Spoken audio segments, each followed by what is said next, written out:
I'd like to begin by sending our prayers to the people of Venezuela in their righteous struggle for freedom. President Trump today saying the brutal repression of the Venezuelan people must end, and it must end soon. The once wealthy oil nation has descended into collapse and humanitarian crisis. The streets calmer today in the wake of massive violence and protests. Thousands of anti-government demonstrators clashing with pro-government forces in the capital's streets the past 2 days. Human rights groups saying 57 protesters have been killed this year, including at least 4 this week. Hundreds more wounded by bullets, pellets, and tear gas. In this 360, we're explaining how and why we got here. Venezuela's president fighting for power as the opposition leader is recognized as president by 50 countries, including ours. Embattled Nicolas Maduro has been Venezuela's president since 2013, when then leader Hugo Chavez died. The socialist leader condemned by the U.S. and most Western countries. He has accused the U.S. of working to overthrow them. The military has largely remained loyal to Maduro, and he's calling the opposition traitors. The White House accusing Russia and Cuba of propping up Maduro. Cuba denies supplying any troops. And Juan Guaido is the opposition leader, the 35-year-old head of the Venezuelan National Assembly. He's considered the interim president. He has promised a transitional government with free elections, and he wants to end the socialist regime.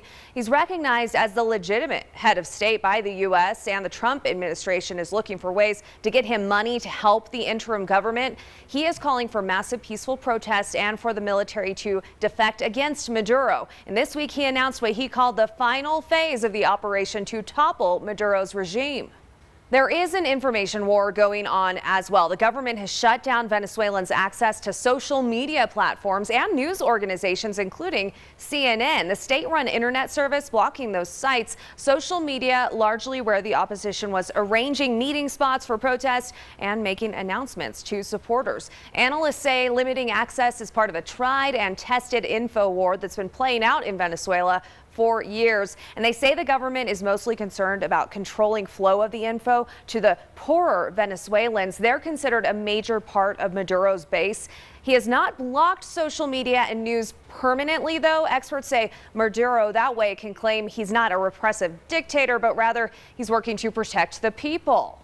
Another opposition leader and Maduro critic who was sentenced to 14 years in prison. He was seen freed, and alongside Guaido in a video on Tuesday, Leopoldo Lopez was accused of sparking deadly violence, but human rights groups say the charges that he faced were politically motivated. He is seeking asylum now in a Chilean embassy. More than 24 members of the military also requesting asylum at the Brazilian embassy. Brazil has announced $57 million in emergency assistance for Venezuelans entering their nation and to provide humanitarian aid to those already in Brazil. We'll keep watching this closely for you. And if you have thoughts or ideas for 360, email 360@koaa.com.